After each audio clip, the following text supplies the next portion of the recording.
Mas, queridos irmãos, nós vamos meditar um pouco no assunto ainda sobre a acepção de pessoas.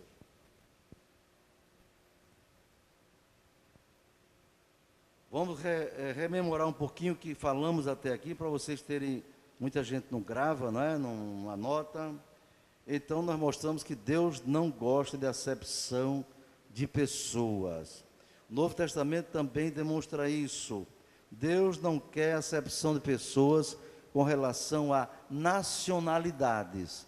Eu coloquei de propósito nacionalidades e não raças, porque aprendam isso, viu, meninos? Não existe mais de uma raça. Não existe raça preta, raça branca, raça amarela, não existe isso não. Isso é invenção de uma sociologia que não se baseia na realidade. Só existe uma raça, é a raça humana. Essa é a única raça que há no planeta, é a raça humana. Tanto que João viu lá na visão do Apocalipse, milhões de todas as tribos, povos, línguas e nações. Não tem um conceito de raça. Não, a raça é uma só. Agora tem suas variações, não é? E pessoas de cor negra, de cor amarela, branca, etc. Pessoas por nações e povos, de línguas diferentes, mas a raça humana é uma só. Deus não faz acepção de pessoas. Também com relação à obediência, nós vimos que Deus quer a obediência de todas as pessoas. Todas as pessoas têm deveres perante Deus, e não existe nação privilegiada em relação à obediência. Todos têm que se render obedecendo ao Deus Criador dos céus e da terra. Todos. Ele não faz exceção quanto a isso. Com relação à condição social, estão lembrados? Para Deus,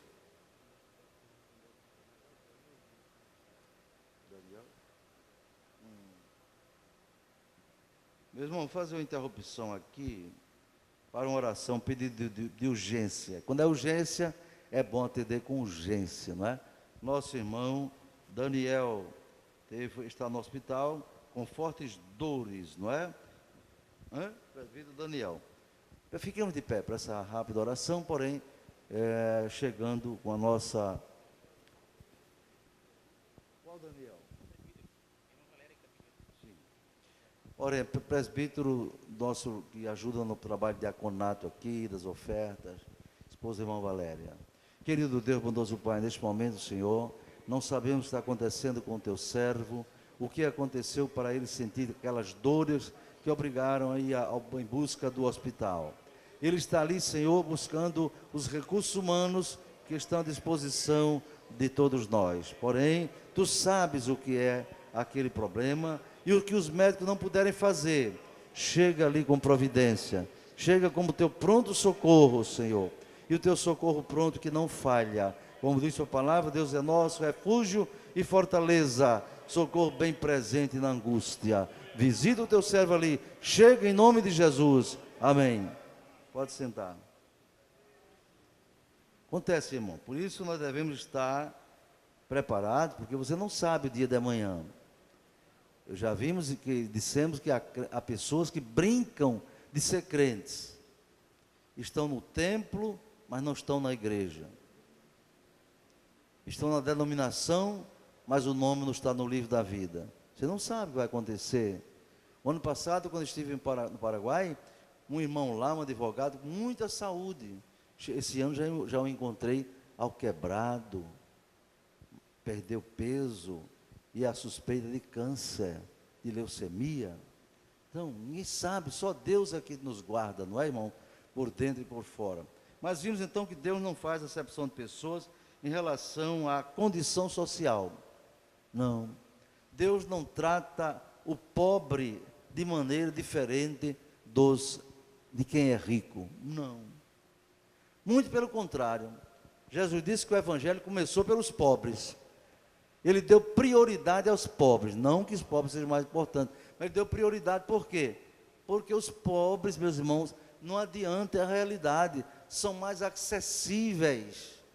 para as coisas de Deus, são mais sensíveis às coisas espirituais, pela própria realidade que eles vivem, na dependência, não é, da sobrevivência. Enquanto Jesus disse, é mais fácil um camelo passar pelo fundo de uma agulha, imagine, do que um rico entrar no reino do céu. Ele não disse é impossível, não. Para Deus nada é impossível. Porque se dissesse, não, o rico não vai para o céu, então Deus estaria fazendo acepção de pessoas? Não. Ele está dizendo que é mais difícil o rico ser crente. É porque o rico confia na riqueza, confia no dinheiro, confia na posição dele, e sempre deixa as coisas de Deus para depois. Não, agora eu vou cuidar das minhas coisas. Como aquela parábola que Jesus falou, do homem que tinha uma grande propriedade, uma grande fazenda, produzia muito, e numa certa noite, ele disse, eu sou um homem muito rico, e a minha riqueza aumentou tanto, que eu não sei nem onde colocar. Já sei, Jesus conta essa história, vou fazer outros celeiros, vou armazenar mais, vou investir mais, vou ficar mais rico e tal, não é? Jesus disse que esse homem só pensava, o coração dele estava na riqueza. A maioria do rico está preocupado com a conta bancária, com a poupança, com as ações, entende? Com essas coisas.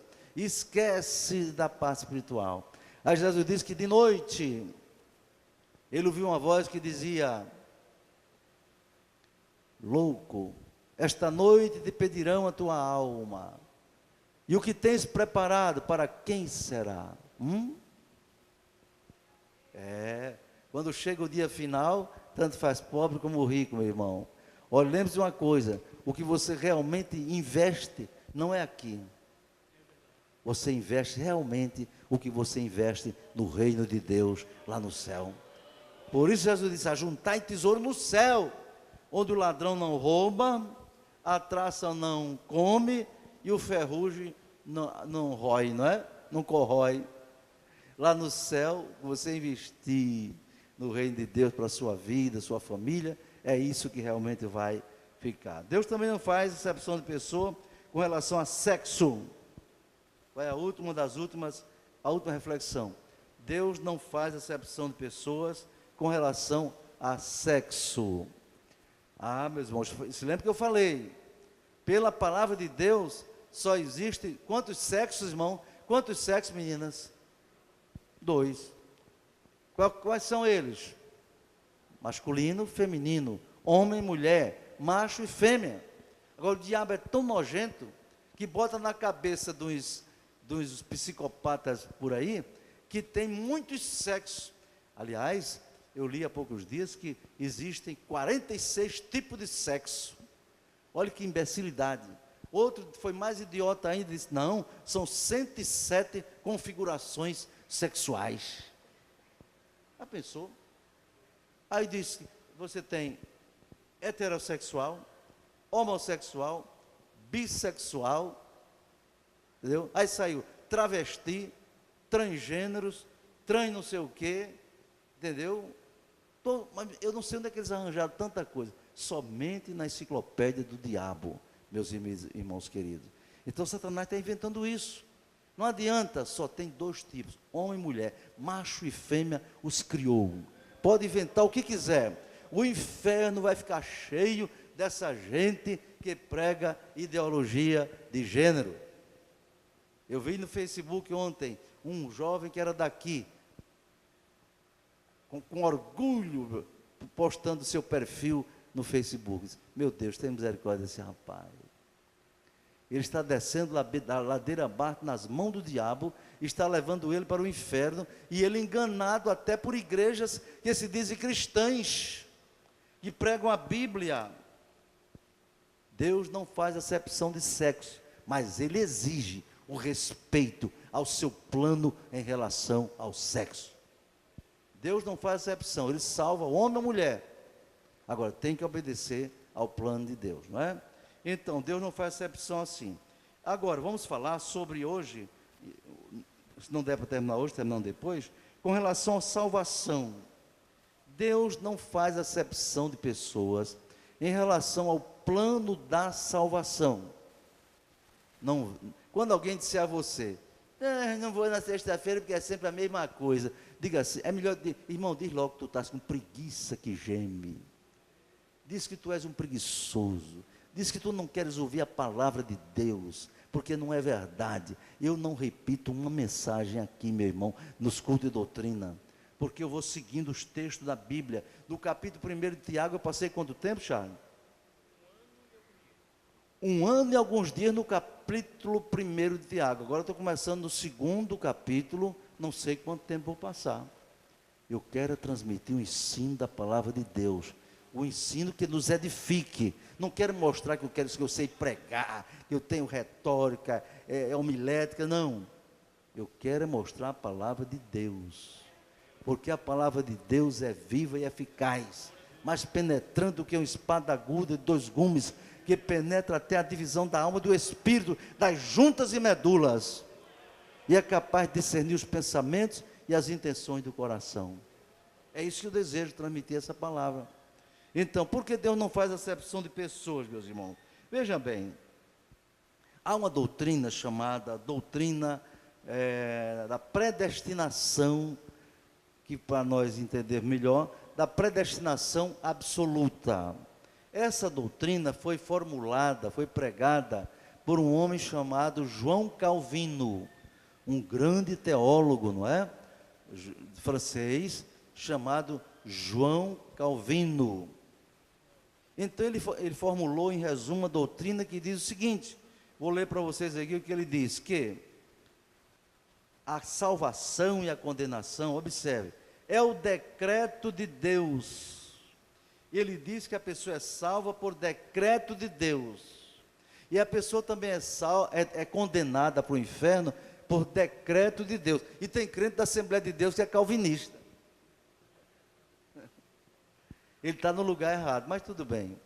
Então, o decreto de Deus para alguns é pré-ordenada, para alguns, diz Calvino, é pré-ordenada a vida eterna, e para outros a condenação eterna. Está escrito no livro de Calvino. Uma obra dele se chama As Institutas. Quem quiser, vá lá no Google e veja se baixa, ou compra de uma livraria. Está lá, aqui é só um resumozinho. Em síntese, o decreto de Deus já predestina alguns desde o ventre, do ventre da mãe. A pessoa já nasce já carimbado, salvo. No hospital, na maternidade, nasce dois gêmeos. Um vem com um carimbo de Deus. Meu filho, esse aqui é condenado. Pá. Acontecer, esse aí tem que ir para o inferno. E outra carimbada no outro, esse aqui é salvo. Por que, Deus? Porque eu quero. Porque eu quero. Eu sou soberano. Os irmãos calvinistas, que eu respeito, da Igreja Batista, da Igreja de Cristo, Igreja Presbiteriana, respeito todos eles, porém discordo deles com base na palavra de Deus. Não é? Deus, o Deus que é revelado na Bíblia, fazer acepção de pessoas, discriminar pessoas desde o ventre, irmãos. Como é que isso pode entrar na cabeça de alguém que tem um mínimo de conhecimento da palavra de Deus? O problema é que esses irmãos, esses teólogos, não se baseiam na Bíblia, se baseiam nas interpretações dele. Uma coisa é a Bíblia, outra coisa é a interpretação da Bíblia, irmãos. Então Calvino diz isso, que Deus, por seu decreto, já faz com que alguns nasçam já para salvação. Ele pode amanhã pecar, mentir, roubar, matar, estuprar, não tem problema, Deus vai atrás dele, porque ele tem que ser salvo.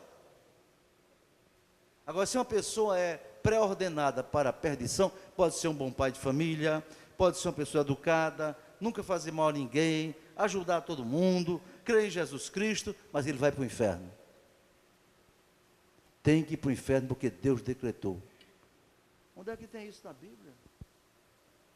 De propósito, eu li João capítulo 3, versículo 16 em diante. O que é que diz a Bíblia ali? Porque Deus amou o mundo. O mundo aí quer dizer humanidade.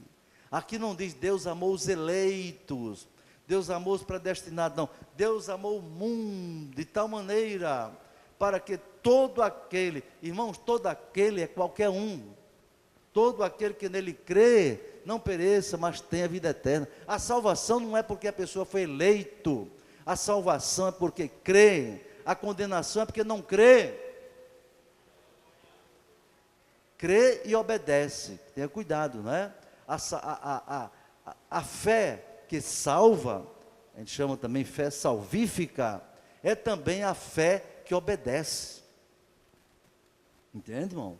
A fé que salva é fé obediente, é fé santificadora. Está entendendo? É fé que se santifica. Ninguém pode ser salvo só porque crê simplesmente. A salvação, a fé não é apenas uma crença. Crença qualquer um crê, até o diabo crê. A Bíblia diz que Satanás crê. Crê. O maior crente é Satanás. Pensa como ele crê, porque ele já veio de lá do céu. Agora a fé que salva é a fé que crê que Jesus é o Salvador e faz aquilo que ele disse: se alguém quer vir após mim, negue-se a si mesmo, tome a sua cruz e siga-me. A fé tem que ter esses requisitos: fé que nega a si mesmo, fé que toma a cruz, fé que segue a Jesus, obedecendo a sua palavra. Então quem faz isso é salvo, quem não faz isso é perdido.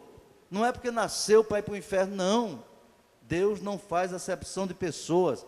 Já falamos sobre isso. Leia aí, Atos capítulo 10, versículo 34. Vamos ler comigo, para ver primeiramente, por que é que Deus não faz isso, de mandar uns para o inferno e outros para o céu, não é?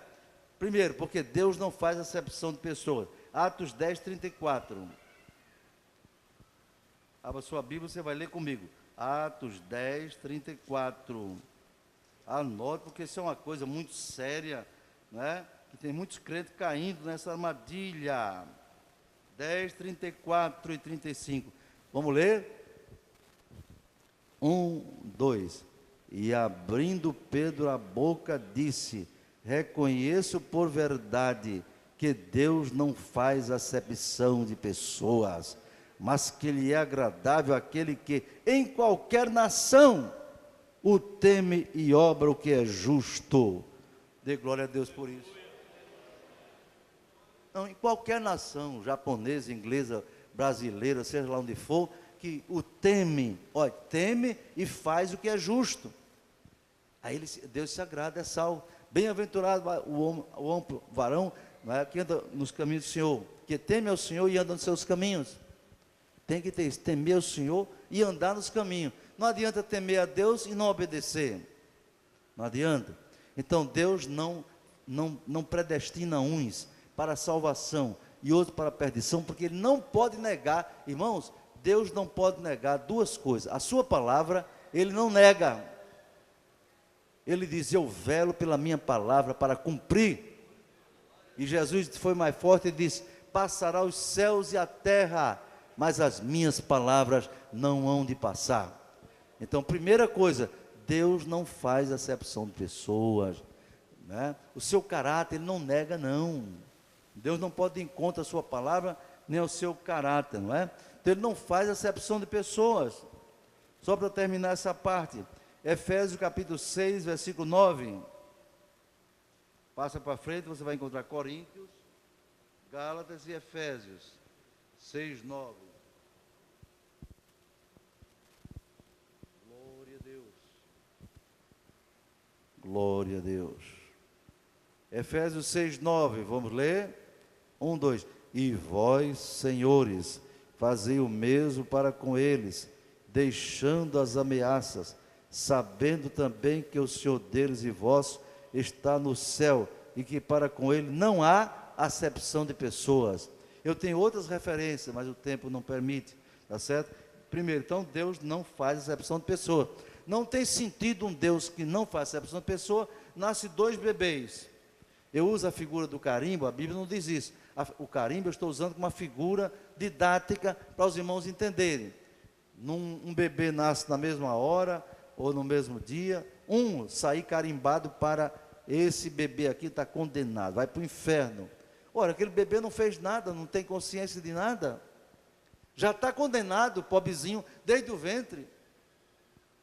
Já está carimbado por Deus, é decreto dele, está errado. Aí o outro bebê, né, é carimbado lá. Esse aqui é carimbado para ser salvo. Pronto. Para ser salvo. Isso é um absurdo. Então, primeiro, Deus não faz acepção de pessoas, tá?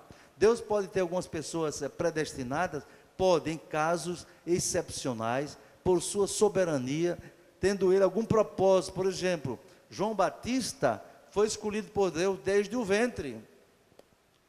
Você não pode dizer que Deus é injusto, não. Foi uma escolha dele com um propósito especial. Jeremias foi escolhido desde o ventre, tinha um propósito, mas Deus não age assim com todas as pessoas. Ele dá oportunidade a todos para ser salvo. Agora só é salvo quem crê em Jesus e o confessa como Salvador e obedece. Glória a Deus. Outra razão porque, meus irmãos, Deus não destina, Deus não faz discriminação na salvação, porque Ele é justo. Ele é justo. Leia aí o Salmo 89, versículo 14. Deus é justo. Veja o que eu estou ensinando, baseando na palavra de Deus.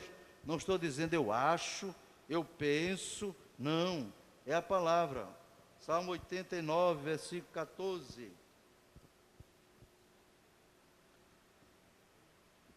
Vamos ler. Diz assim: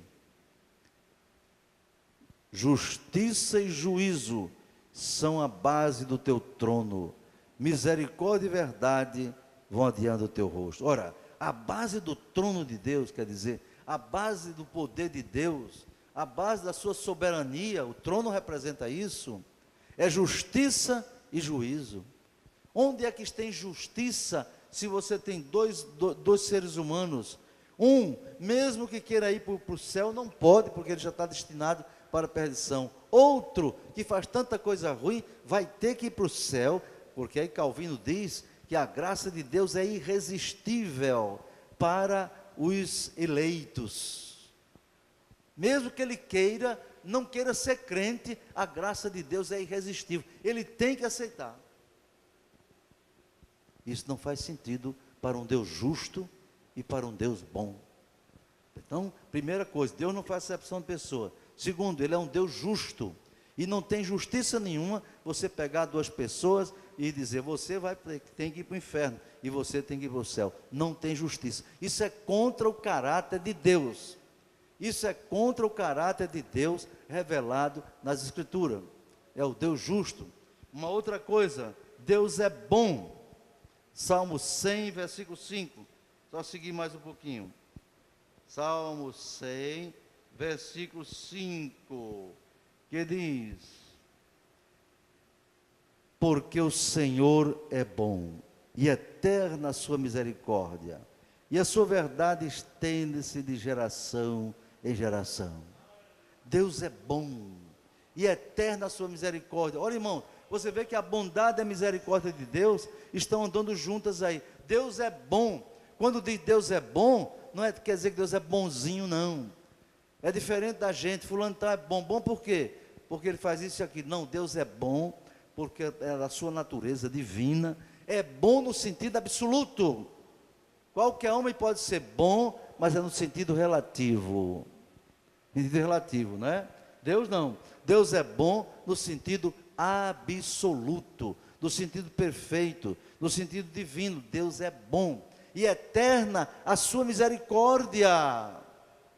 Então, que Deus bom é esse, misericordioso, que manda a maioria da humanidade vai para o inferno porque Ele decretou. A minoria vai para o céu porque Ele decretou.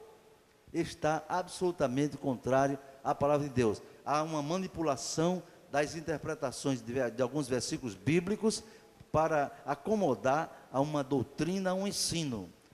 Não é? Então, primeiro, Deus não faz acepção de pessoa. Segundo, Deus é justo. Terceiro, Deus é bom. E tem uma quarta razão, porque Ele não discrimina ninguém para a salvação. Sabe qual é?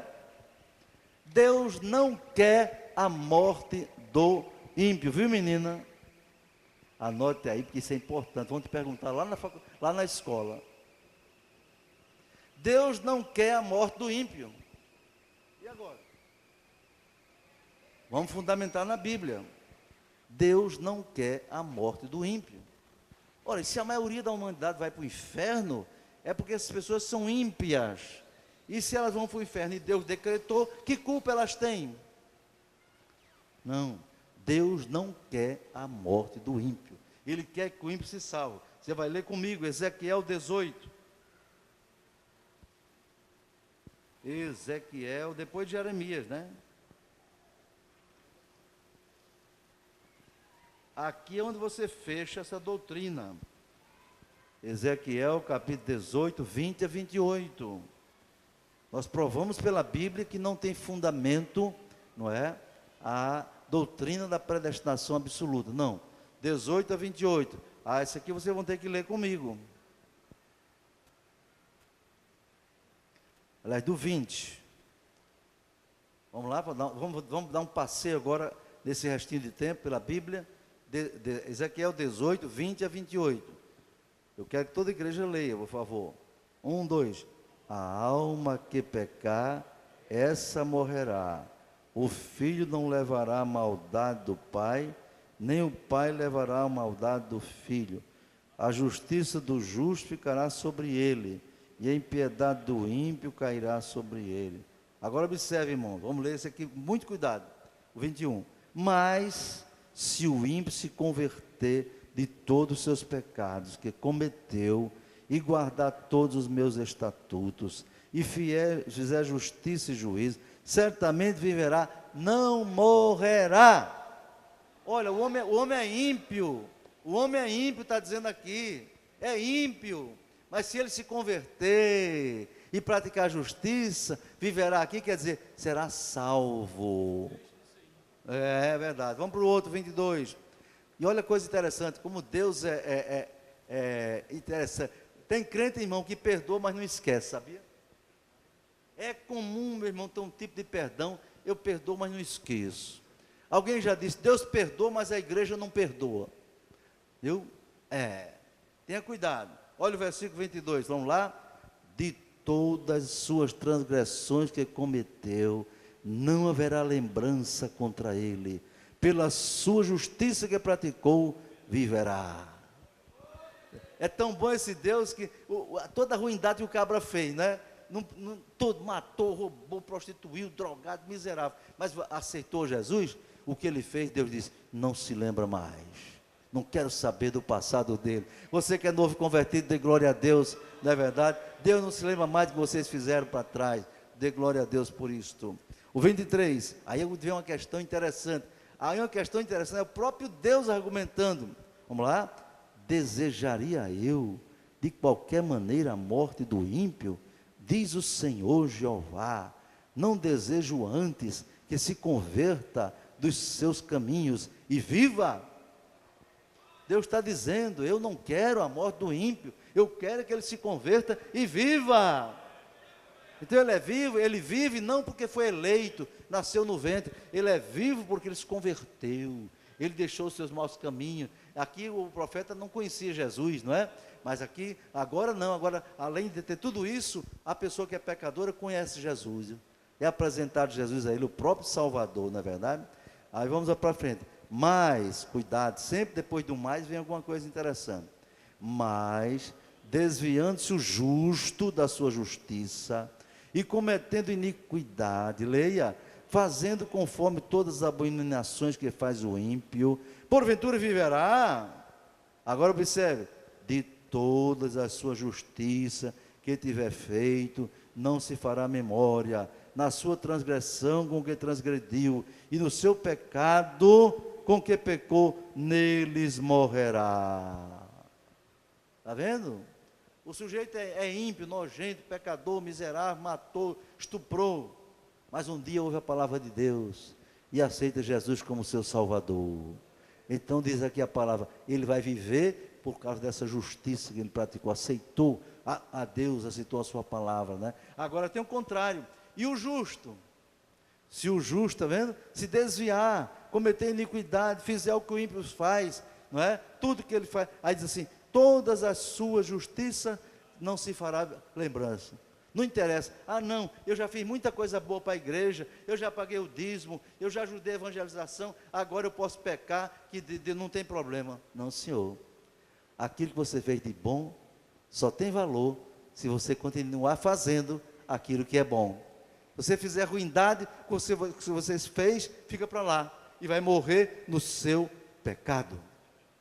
No céu não é como uma conta corrente, irmãos, de débito e crédito. Não, eu tenho muita coisa boa e tem muita coisa ruim. Mais coisa boa do que coisa ruim. Aí fica um saldo bom, eu vou ser salvo. Não, senhor.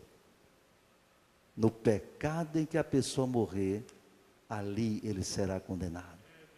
Muito cuidado. Como também, se a pessoa aceita Jesus, às vezes na última hora, no hospital, o espírita não aceita isso não, irmão. Quem já foi espírita aqui sabe. Eu conheço a doutrina espírita, não porque fui espírita, mas porque leio, estudo e tenho a obrigação de ensinar. Allan Kardec ensina exatamente que a salvação é pelas obras. Salvação é pelas obras. Viu? Eles têm raiva da gente. Que história é essa? O sujeito é criminoso, o sujeito roubou, o sujeito matou, aí de repente disse que agora é crente, aceitou Jesus e é salvo. Eles não aceitam isso. Eles dizem que você tem que pagar pelo que fez. Sabe por quê? Porque eles não aceitam que Jesus Cristo é o Salvador, os espíritas. Não. Quem se salva é a pessoa mesmo. A pessoa faz boas obras para poder salvar, para pagar o que ele fez de errado. E aí reencarna milhões de vezes, milhares de vezes para pagar o karma. O karma é o processo de sofrimento, de purificação, de salvação, segundo o espiritismo. Mas isso não tem na Bíblia. Efésios 2, 8 e 9, vai ler comigo lá. Efésios 2, 8 e 9. Glória a Deus. Já estou terminando, irmão. Efésios 2, 8 e 9. É um texto interessante, fundamental, para você saber decorado, hein? Como eu gostaria de ver esses meninos, todo mundo conhecendo a Bíblia, não é?